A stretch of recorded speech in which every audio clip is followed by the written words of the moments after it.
Hey there gardeners, Chris here from Garden Steading. I wanted to have a quick look at the Jack raised garden beds. These are the rounded corner versions, so they're a little bit more fancy than some of the other ones that they do actually make.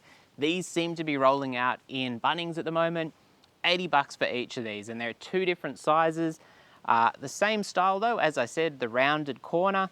The first one here directly in front of me is the 2100 by 900 by 300, so that is 2.1 meters long, 900 wide and only 300 tall. So that's not particularly unusual in kind of the height. It's not the tallest, some are just that little bit taller, but it is a nice long garden bed. And certainly one of the advantages of it only being 300 tall is that you're not going to have to put as much soil in. And one thing that I did actually really like about these boxes is they said how many litres of soil you'd need to fill them.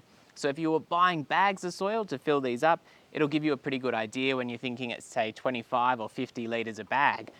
With that being said, I'd always recommend buying a delivery of soil because these things take a lot of soil to fill.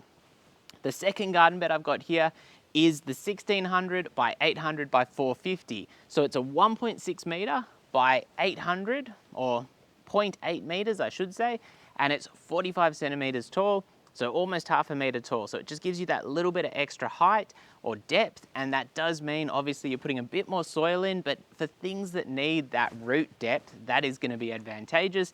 And the other thing to think about is, of course, not just how much is going in the garden beds itself, but your access to them. So a taller garden bed is always going to be a little bit more accessible. It's going to be a little bit less far to reach down. Even if you're kneeling beside the garden bed or sitting on a seat beside the garden bed, it's just going to be a little bit easier to access. So kind of two options there.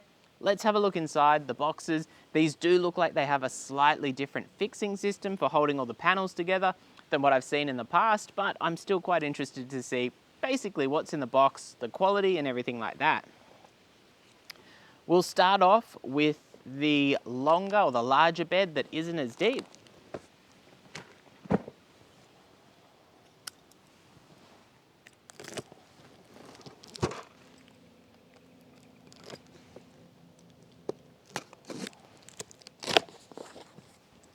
And this is the very first time I've really ever seen these. We picked them up yesterday, bought them at our local Bunnings.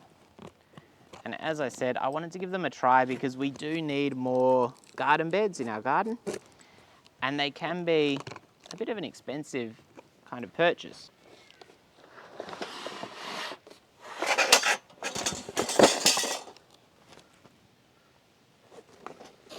So first up, we've got all of our corner pieces by the looks of it there.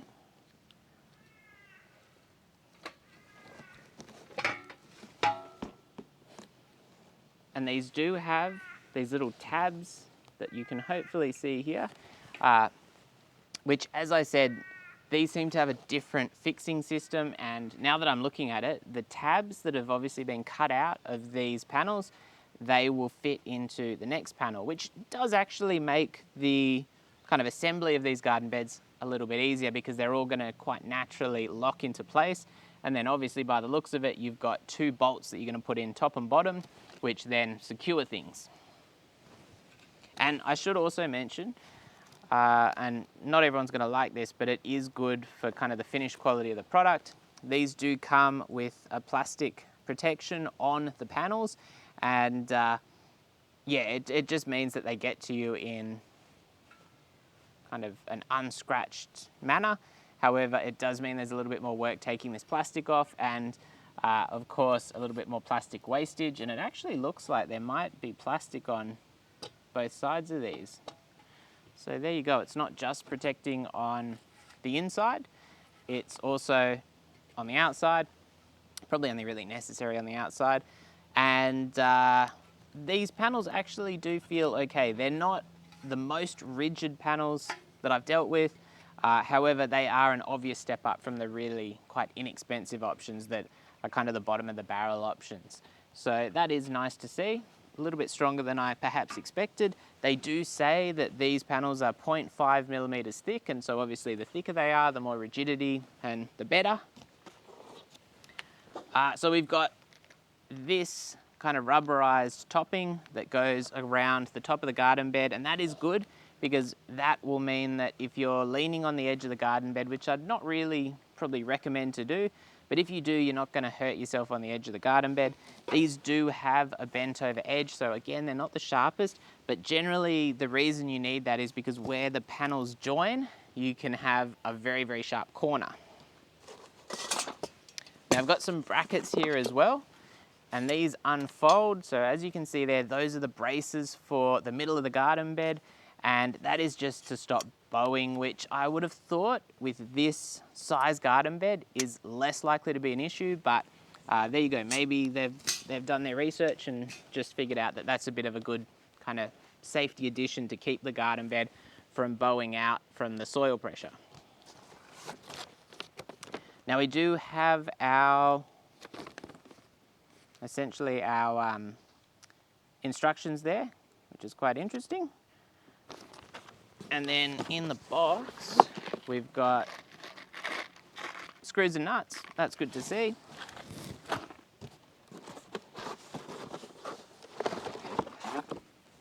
And then finally,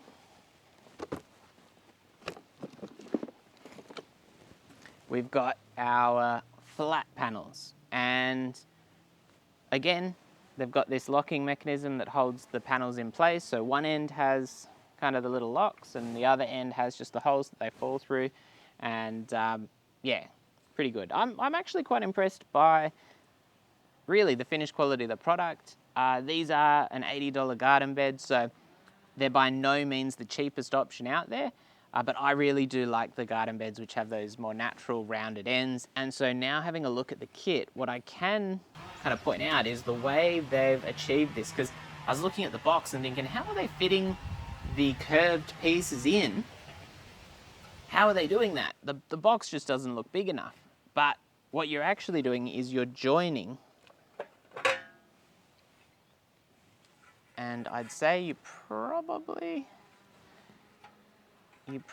want the teeth pointing up. Maybe that's a bit of a danger, a bit of a hazard.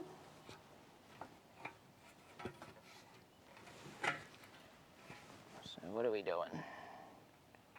Just gonna align them, slide them into place, and I'm guessing you probably knock those down once you've got it all connected up so you don't have any sharp things hanging out. And so all you're really going to do is essentially get 3 of these panels, and that's the end of your bed. So that's the curved end of the bed, which is achieved in 3 curved panels instead of having those kind of 90-degree but curved corners, which is kind of an efficient way of doing it actually.